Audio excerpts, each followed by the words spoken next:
juzi nimeangalia rais wetu ule wa zamani, Rais Uhuru Kenyatta.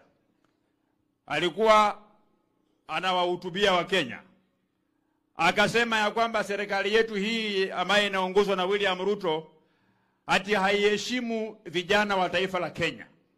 Na alikuwa anaambia vijana wa taifa la Kenya kwamba vijana wa taifa la Kenya wasimame imara, watetee nchi yetu hii ya Kenya ati kwa kutufukuza sisi kwa serikali.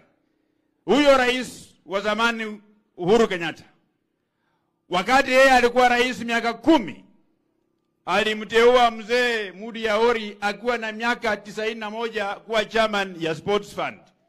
Wakati aliulizwa na Wakenya, mbona umemchagua mzee wa miaka 91? Akasema vijana ni waizi, wako corrupt, wanaiba pesa, kwa hivyo afadhali nichague mzee wa miaka 91 kuliko nichague kijana.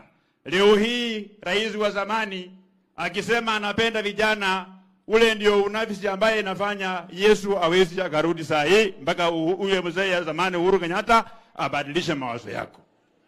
Sisi kama serikali tumekubali kwamba we can be lectured by anybody from everywhere, ili tuweke bidii tufanye wananchi hawa kazi. Lakini kama wewe ulikuwa na nafasi ya miaka 10 kama rais, tuko na mwingine huko kwetu huko Bungoma anaitwa Eugene Wamalwa. Alikuwa waziri miaka 18. Hakulete maji. Hakutumia nafasi yake kushughulikia jamii yetu, kushughulikia jamii ya Kenya.